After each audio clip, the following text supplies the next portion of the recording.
Again, my name is Steve Webb. I'm the Fire Inspector for Rutgers Emergency Services.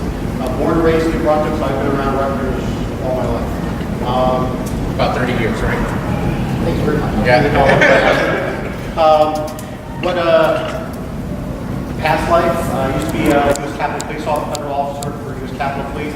We did for Congress what the Secret Service does for the President. I left there, came back to New Jersey, became a firefighter EMT. I've been a firefighter EMT for about 22 years now. I used to be a fire inspector for Princeton Borough. Came to Rutgers in 2007. I was here at Rutgers for a year. Got deployed with my National Guard unit to Iraq. Was deployed to Iraq. I did injured in Iraq. Held on active duty for about 4 years. Went surgery on my elbow, 5 on my shoulder. They decided they couldn't put LPW back together again, so they decided to medically retire me. Came back to Rutgers, and I've been back here since 2012.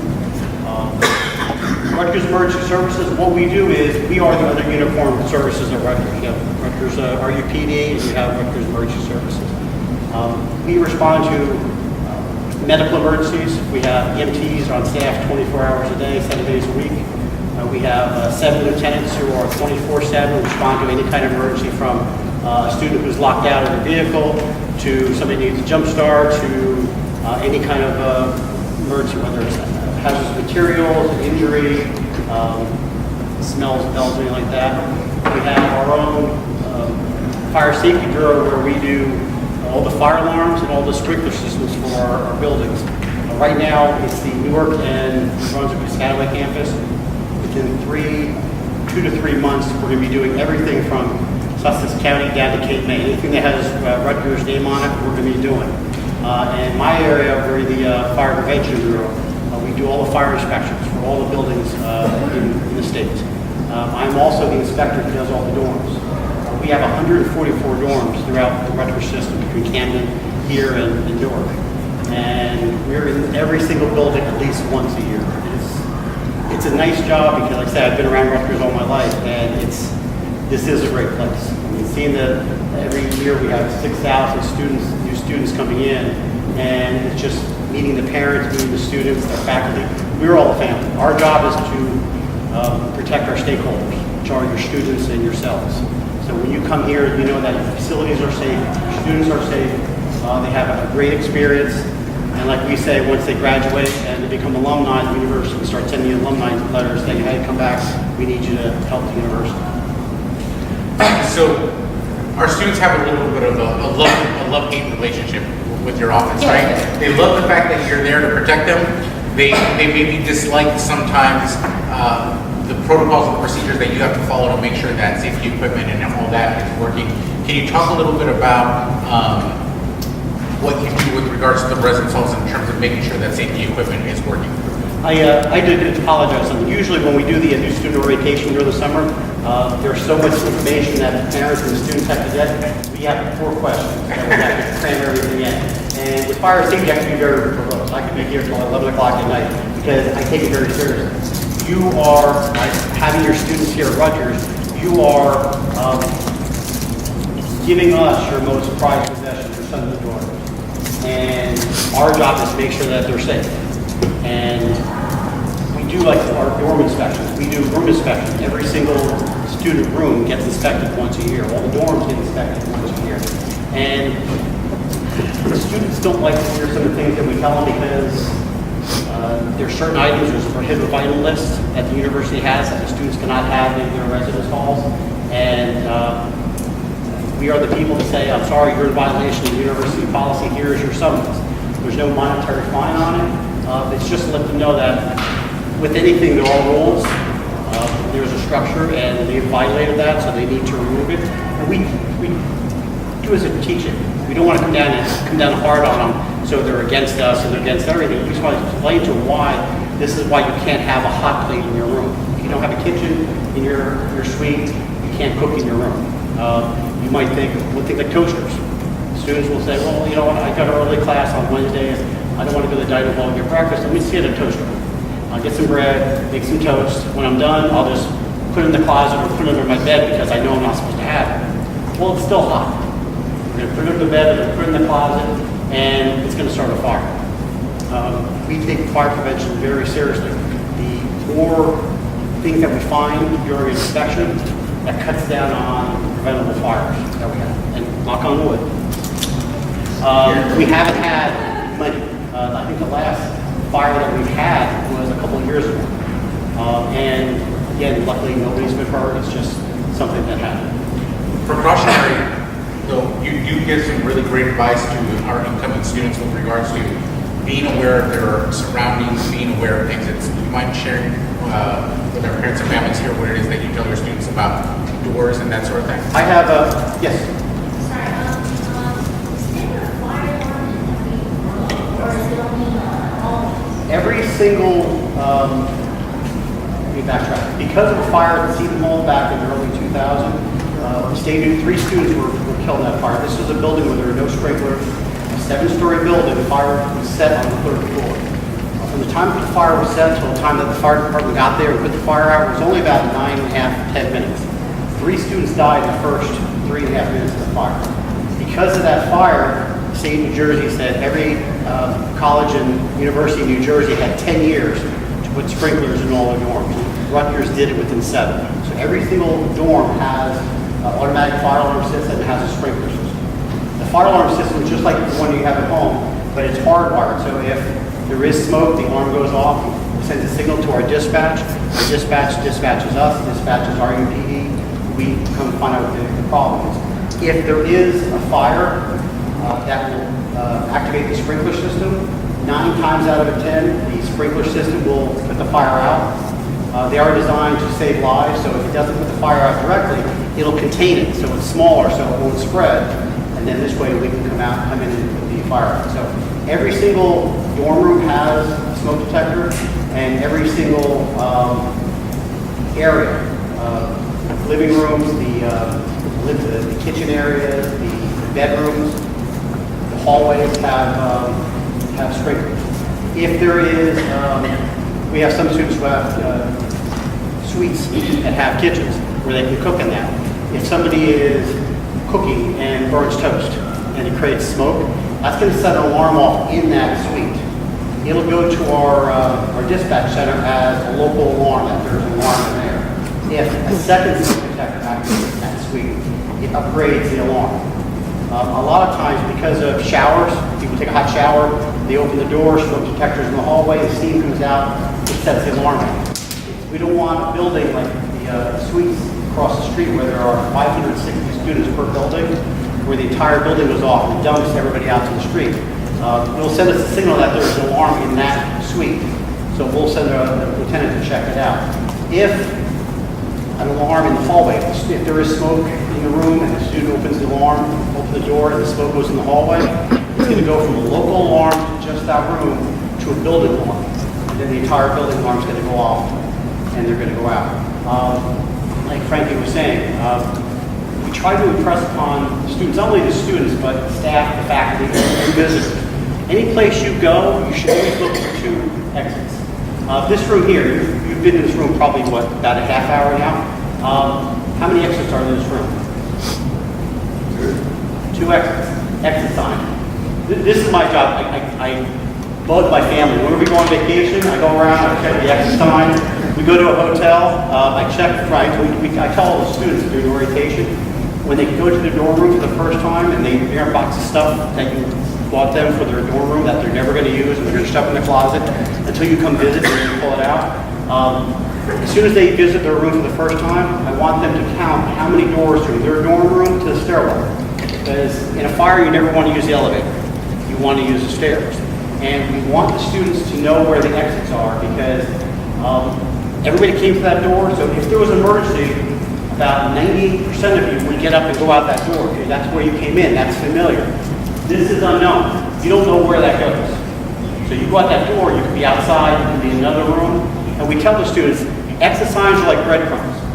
If you're in the middle of the building and you need to go out, you follow the exit sign, that will lead you to another exit sign, to another exit sign, eventually that will lead you out of the building. We want the students to know 2 ways out. In their residence hall, student center, the library, the gym. If they go into town, they go to a supermarket, they go to a store, any place you go, you should always be, it's called situational awareness. know where things are. Because if you come into a room and something happens, you don't want to panic and waste time, where do I go? You want to look for the exit. So if something happens over there, you know you go out here and you're away from the building. So we want the students to know. But we want them to use the stairs because we do evacuation drills 4 times a year. There are 2 during the day and 2 at night. At night goes from the time it gets dark until 9 o'clock, nothing past 9 o'clock. And there are no announced alarms. Only people know about are our dispatchers, ENA students, and our people.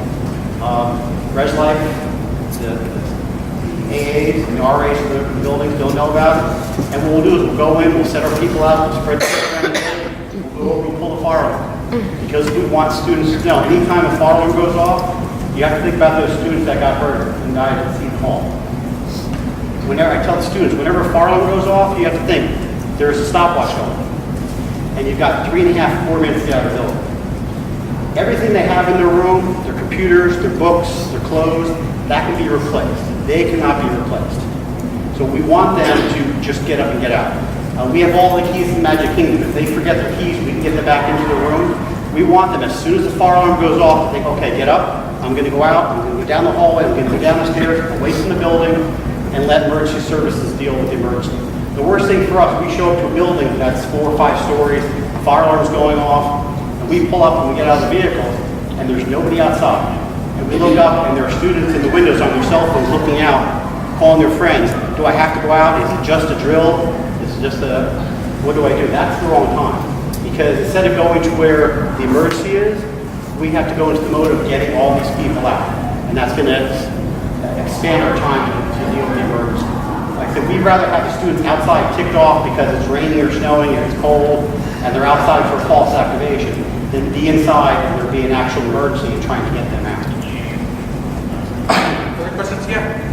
Students who have physical disabilities, are they in specific dormitories or are students that They're not in specific dormitories, they're throughout the campus, but we do have a list from student services of students who have, whether it's physical disadvantages, whether they're hearing impaired or sight impaired, so we know where they're at. We had one student a couple years ago, she graduated, in fact, she's on the staff now, who had epilepsy.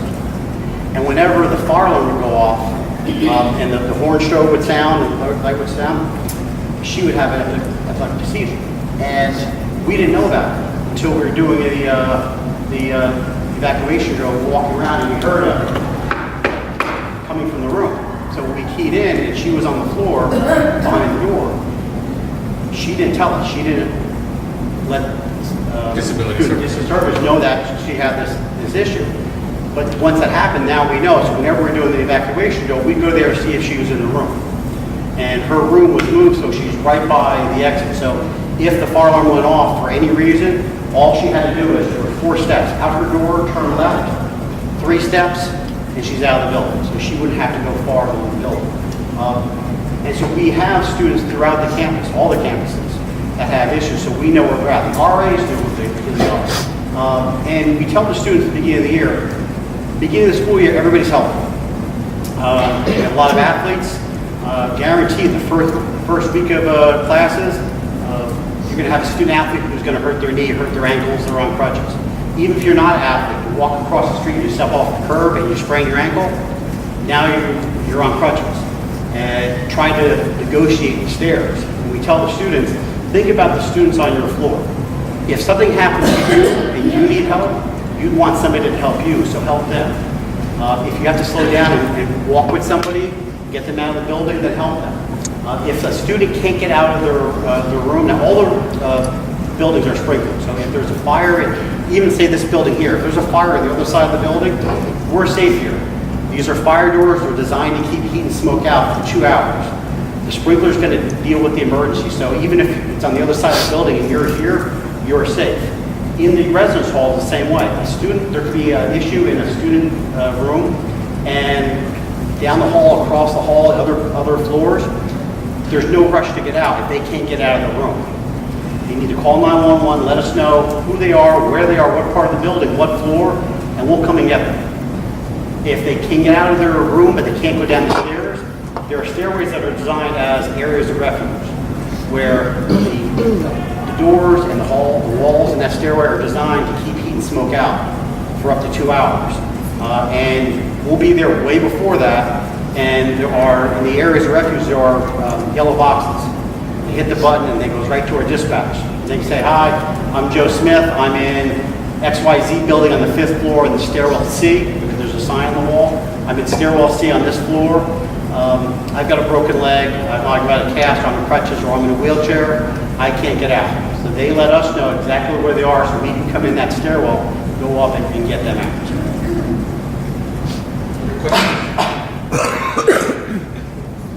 You mentioned, so the sprinklers don't look like the sprinklers that I think everybody. If you look up at the ceiling, see these little white dots here? Those are recessed sprinklers. There's a sprinkler head behind that, and that little white disc is just to keep the ceiling flush so you don't see the sprinklers hanging down. A lot of other sprinklers are just like you see on TV, that little silver sprinkler hanging down with a little glass bulb. It's not like on TV where somebody takes a lighter and puts it under a sprinkler and all the sprinklers in the buildings go off. That's the TV thing. Just where the issue is. That little glass bulb that you'll see on a sprinkler head is a frangible bulb. It's designed to break at a certain temperature, somewhere around 165 degrees. So when the temperature reaches 165 degrees, that sprinkler will activate and will spray water down. And again, more than likely, we'll not put the fire out or contain the fire to one area until we can get there and put the fire out. Very rarely are there fires that extend beyond 2 or 3 sprinklers. If it goes beyond 2 or 3 sprinklers, then somebody has put down an accelerant to spread the fire. When it's just an accidental fire, electrical thing, it's going to be contained to that one area. But we've had sprinklers that have activated by accident. Students throwing footballs, basketballs, hockey sticks, lacrosse sticks, one book bag. There was one student that hit it with his head. He was jumping on his bed for some reason, hit the sprinkler, broke it. And we tell the students when they come in, it's a wise thing to get renter's insurance, because you know how much computers and books are. If there's an issue, whether it's a fire in the room or there's an accidental sprinkler activation, they're moving a dresser or something and they hit the sprinkler and activates, the university is not responsible for their property in the room. So renter's insurance is really cheap. I think it's like $35, $40 a year, and it covers everything in the room. We had an incident about 4 weeks now over in Bush on the 3rd floor of a building. The student was cooking, and this is anyway something I was going to talk about later on. Our big push now, and we're going to tell the students coming in, are about cooking, because what's a college freshman? It's a high school senior plus 2. In their mind, they're out of the house, they are big men and women on campus, but they're still that same high school senior that was, when the fire alarm goes off at school, the teacher said, okay, everybody get up, let's walk out into the building. Now they're adults. Whether you like it or not, they're adults, and they're responsible for themselves. And a lot of students are in suites where they have kitchens where they've never cooked. Mom and dad are providing dinner, so now they're on their own, and so I'm going to make French fries. The last thing we had was he was making French fries, he was heating the oil up, he was cutting the potatoes, and he left the oil on the stove and went around the corner to the bathroom. He was only gone for a couple minutes. When he came back, the pot, the oil had ignited. So he did the right thing. He took a lid and put a lid over the pot. Then he took the lid off to make sure the fire was on, and it flared up. And then what he did next was he took a glass of water and he threw a glass of water on that, which spread it more. He went out and went downstairs to the 2nd floor and knocked on his RA's door. RA comes up. What's the problem? There's a fire in my apartment. The RA pulled the fire alarm. Nobody was hurt, minimal damage, but the problem was the sprinkler actually activated the kitchen and put the fire out. But sprinklers, once they activate, that water keeps coming out. Until we get there, find out what the fire is and put the fire out, or find out it's not an emergency and shut the sprinkler down. Once we shut the sprinkler down, it takes a while for that system to drain. It could be 20, 25 minutes. He was on the 3rd floor. His room had smoke damage and water damage from the sprinkler. The RA's room on the 2nd floor had water damage from the sprinkler. And the room on the basement on the 1st level had water damage from the sprinkler evacuation.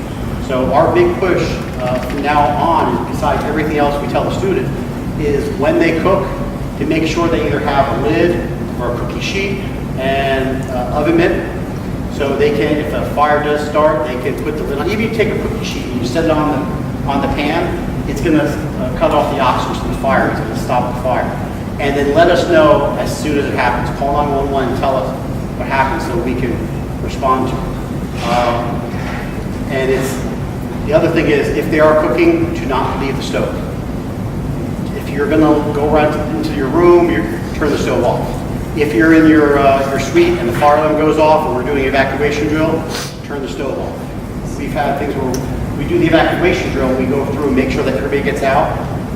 And there was one student who was leaving his apartment as I was coming down the hallway. I looked in and he had food on the stove. Like, aren't you going to turn that off? Oh no, we're only going to be outside for about 10 or 15 minutes. Like, turn it off. Whenever you're cooking, you can turn it back on when you come back. And then had to explain to them why you don't want to leave something burning. So again, it's a learning experience, they'll learn over time. Questions?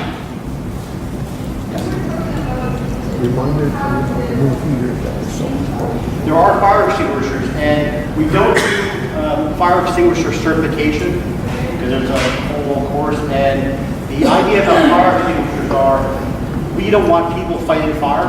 We want people to call 911 and let us know. If you have fire extinguishers, we don't want people to, well, there's a fire, I'm going to grab the fire extinguisher, I'm going to try to put the fire out. First fire extinguisher doesn't work, I'm going to go get another one to come out. And we come up, we finally get to the scene, and there are 4 or 5 fire extinguishers that are extended. And well, I tried 2 extinguishers, and then I called 911. Fire extinguishers are done. Like, when you leave here, you look, there are fire extinguishers by the doors as you come in. They're designed, if there's a fire in the building, as we come in, and say there's a fire in here, as I come in this back door, I can grab that fire extinguisher.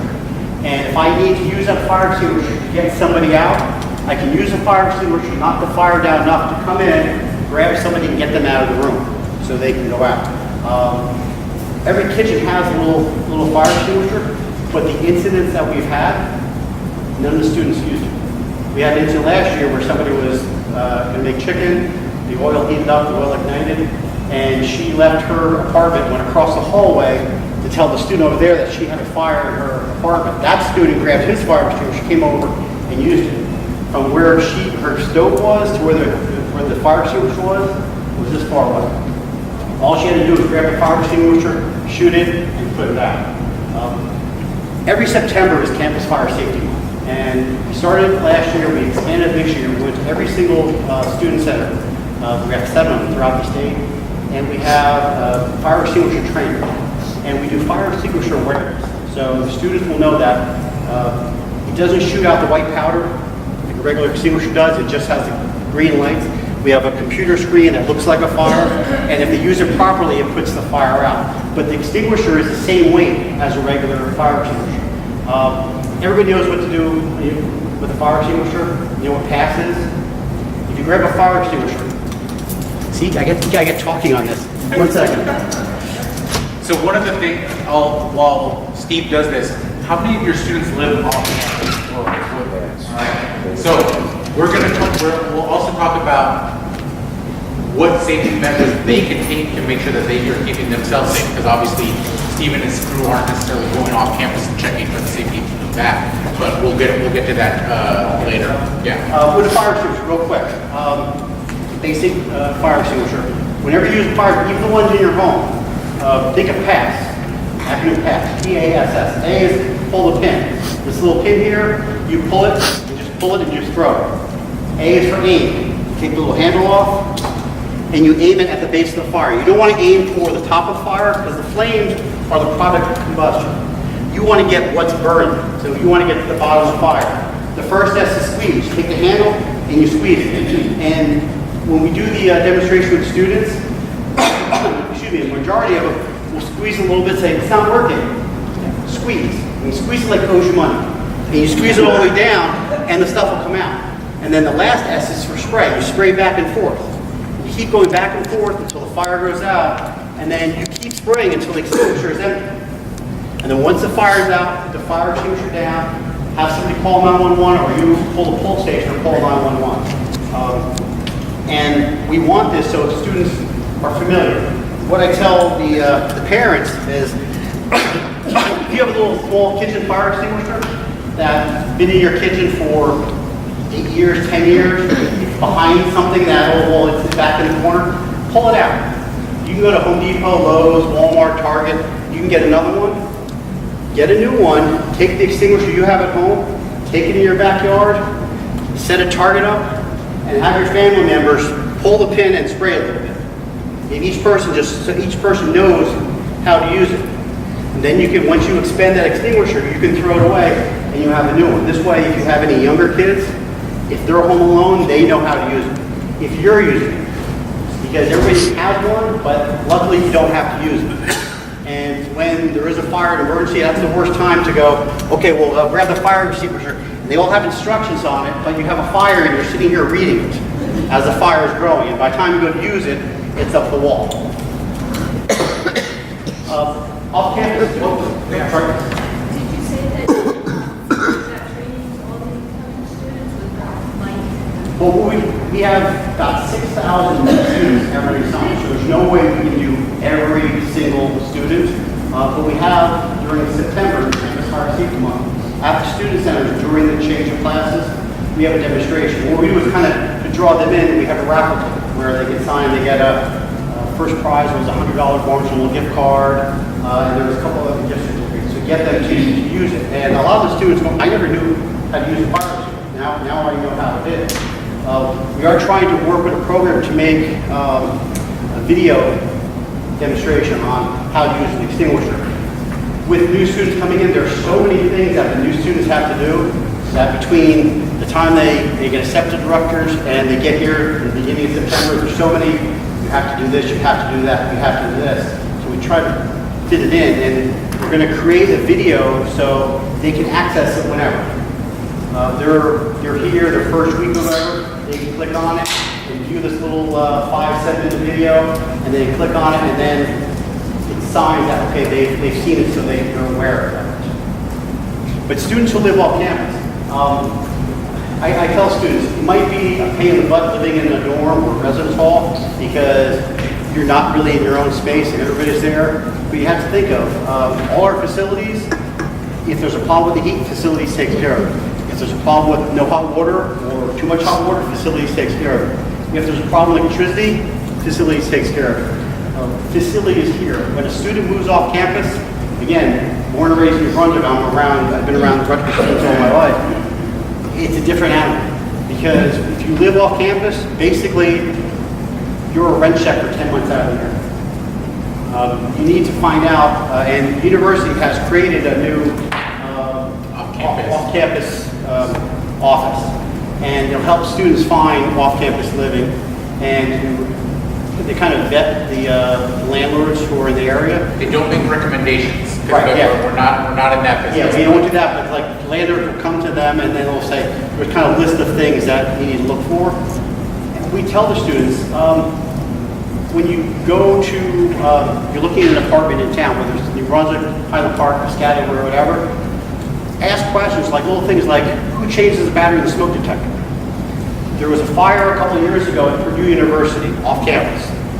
Two-story building. There was a girl living on the second floor. Her apartment was taken care of.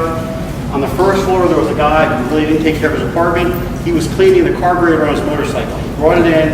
He had it on his coffee table in his living room in a Tupperware bucket full of gasoline. He was cleaning it. He took the battery out of the smoke detector sometime because he needed it for some reason. Fire started in his living room. He knew there was a fire. He got up and got out. Because he took the battery out of the smoke detector, the girl upstairs didn't know about the fire until it was too late. She died upstairs in her apartment. Her smoke detector was there, it was fine. The fire was down below. By the time she tried to get out, she couldn't get out.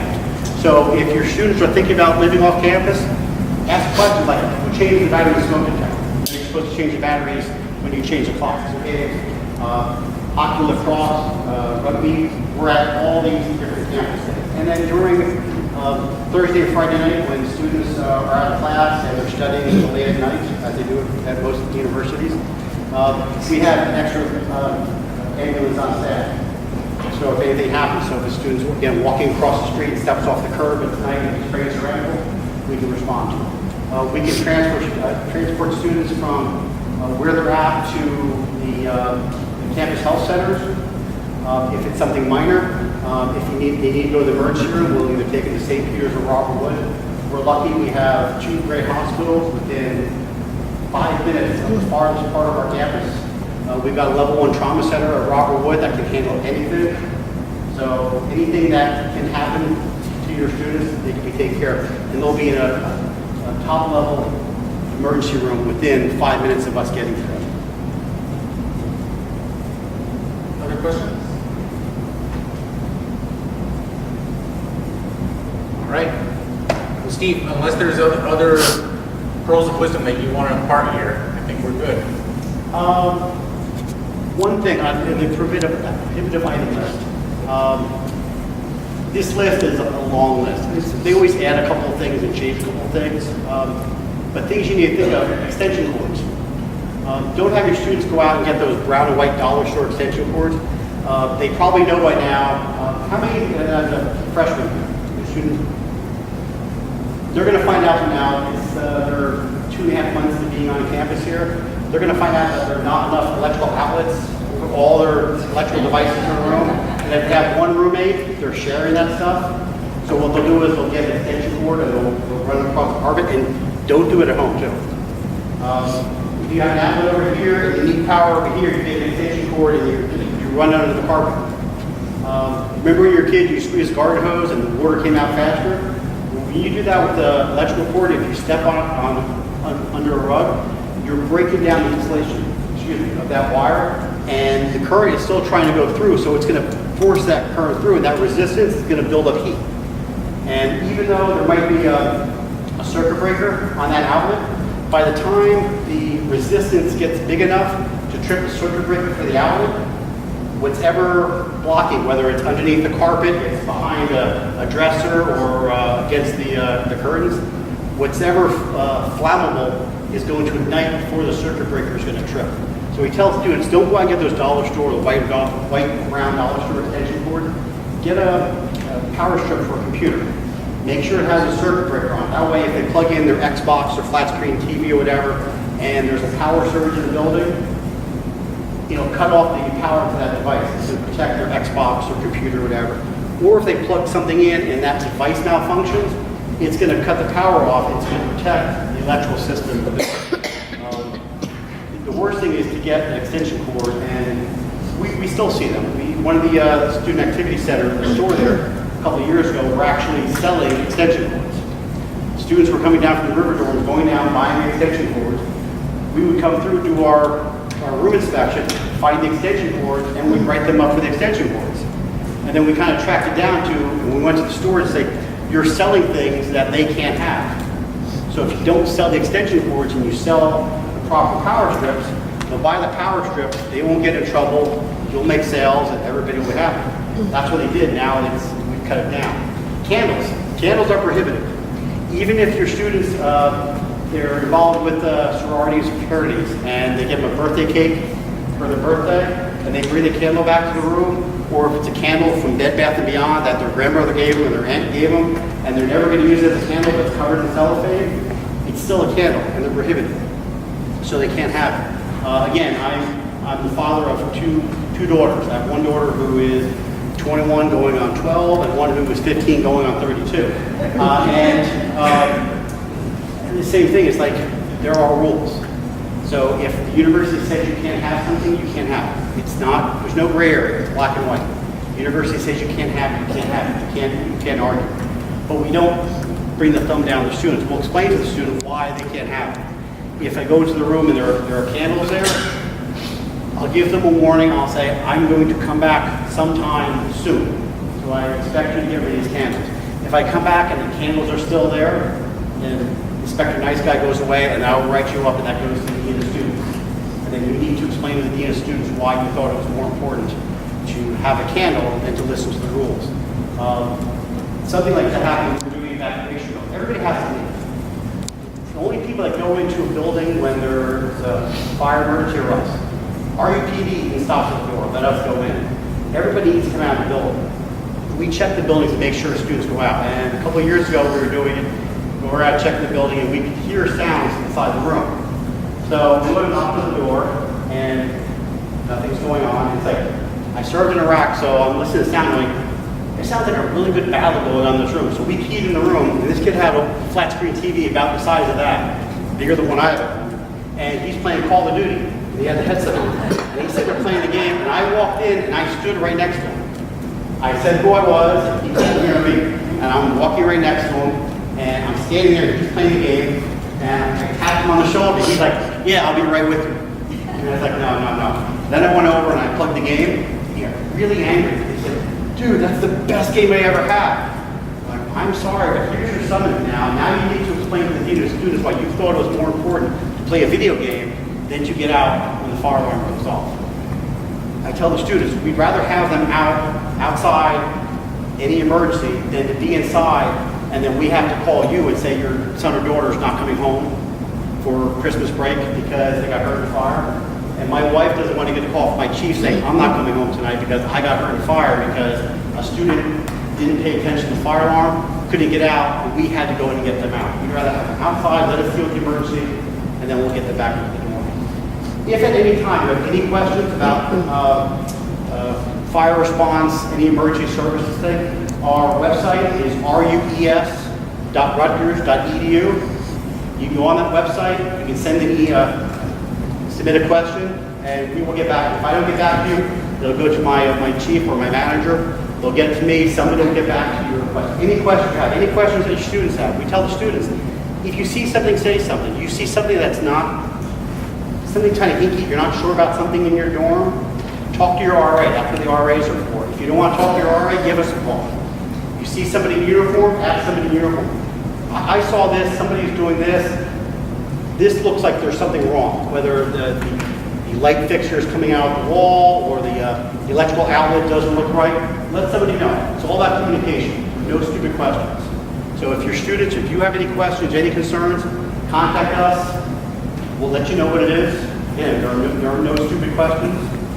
If it's something that we can handle, we'll handle it right there. If it's something that we have to refer to facilities, we'll handle it to facilities.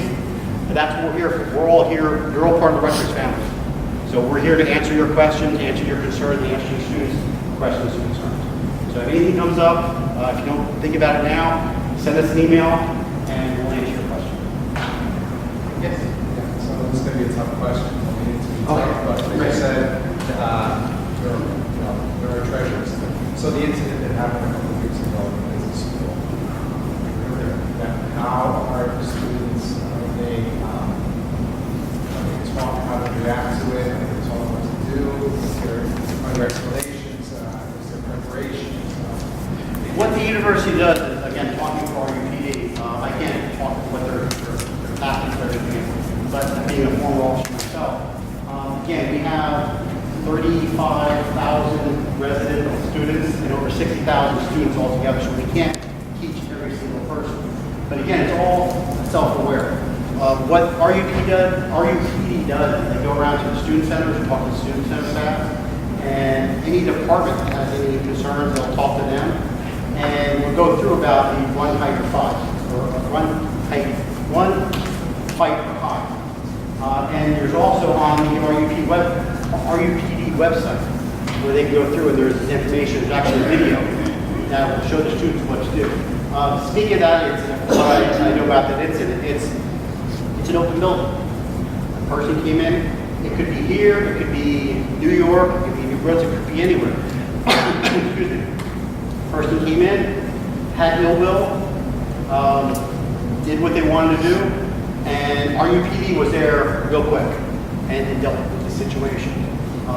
Largely because people actually did. Yeah, people followed protocols. They heard something yelling, they saw something, they went in their offices and either closed and locked the door, or they got away from the area. Including faculty members who closed down their classrooms. And that's the thing, it's all self.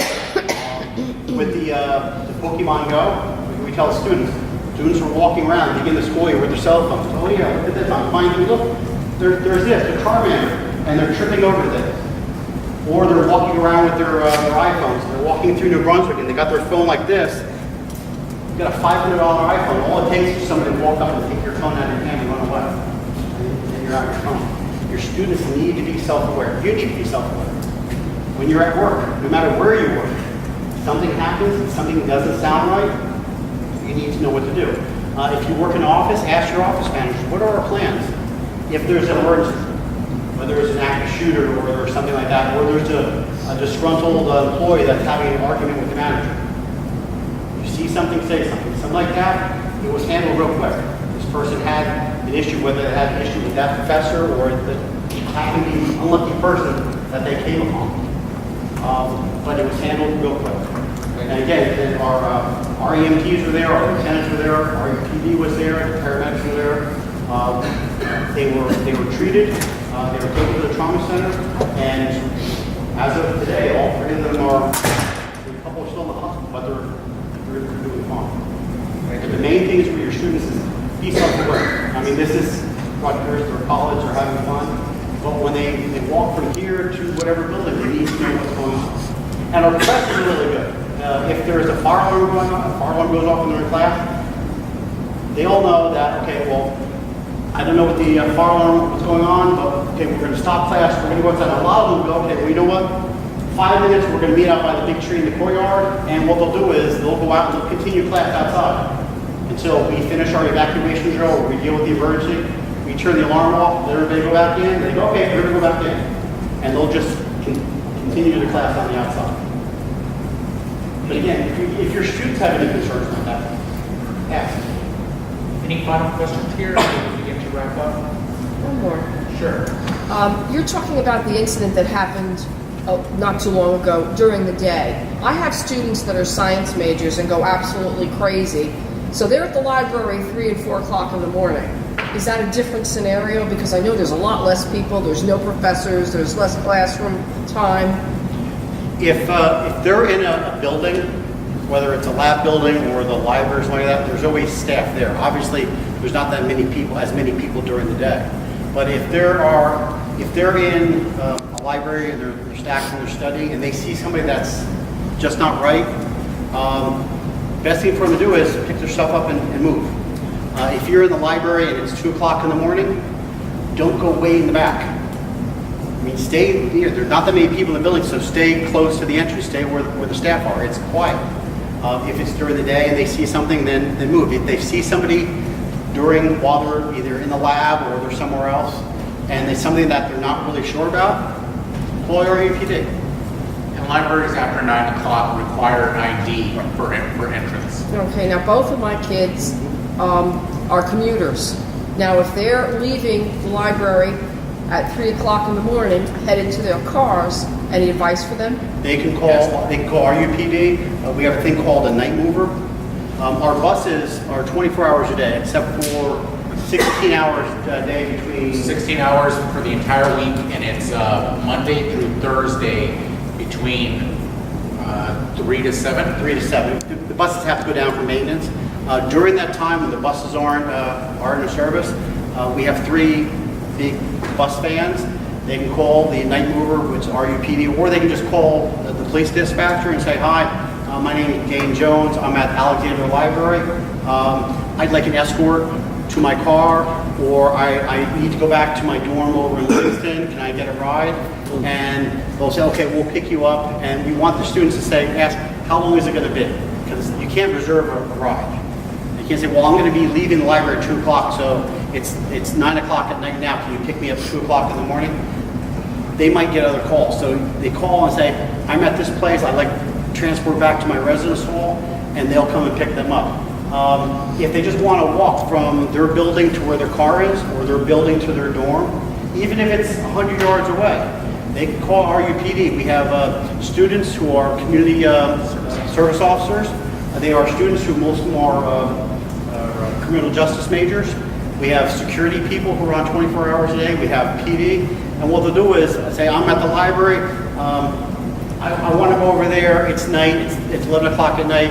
Can I get somebody to escort? And they'll escort them to where they're going and make sure they're in the building. And we have those numbers?